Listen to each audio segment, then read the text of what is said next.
Today, there are nearly 2 billion Muslims worldwide. While they all share the same holy book, the Quran, and the same prophet Muhammad, they are divided into two main branches, Sunni and Shia. You've likely seen these terms in the news, often linked to conflict. But the reality is far more complex.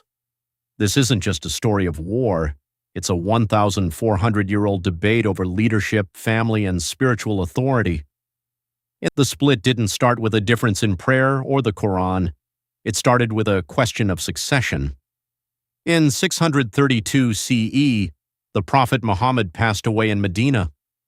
He had united the Arabian Peninsula under Islam, but he died without a clear, universally agreed-upon successor to lead the new community, the Ummah. Two groups emerged with different philosophies. One, the Sunni view. This group, the majority, believed the leader should be elected from the Prophet's closest companions based on capability. They chose Abu Bakr, the Prophet's father-in-law and close friend. The word Sunni comes from al-Sunnah, meaning people of the tradition. 2. The Shia view. This group believed leadership was a divine right that should stay within the Prophet's family. They argued that Muhammad had designated his cousin and son-in-law, Ali ibn Abi Talib, as his successor.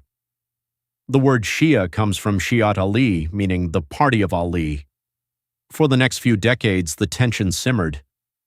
Ali eventually became the fourth caliph, but his assassination in 661 CE and the subsequent tragedy at Karbala changed everything. In 680 CE, the divide became permanent. The Prophet's grandson, Hussein ibn Ali, refused to pledge allegiance to the Umayyad Caliph, Yazid, whom he saw as a tyrant.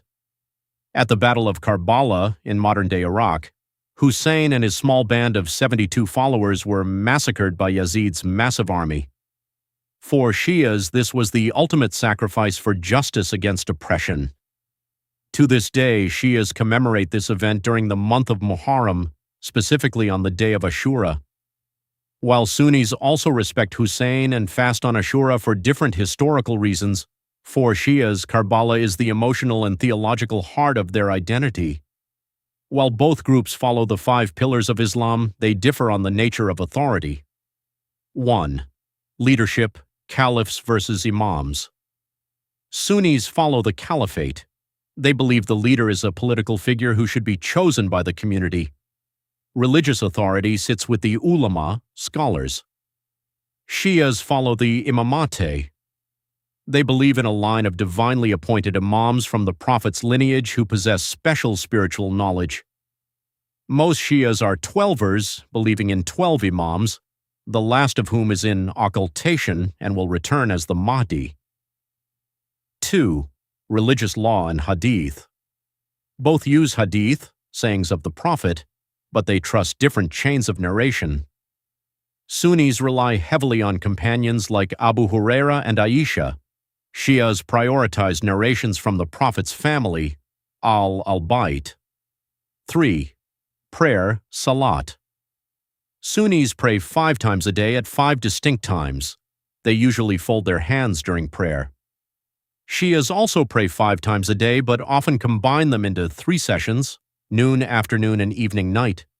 They usually pray with their hands at their sides and often use a small clay tablet, turba, from Karbala to rest their forehead on. Geography and numbers. Today, as of 2026, here are the facts. Sunnis make up about 85 to 90% of the world's 2 billion Muslims. They are the majority in countries like Egypt, Saudi Arabia, Indonesia, and Turkey.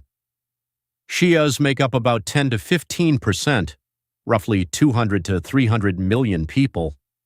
They are the majority in Iran, Iraq, Azerbaijan, and Bahrain, with significant populations in Lebanon, Pakistan, and Yemen.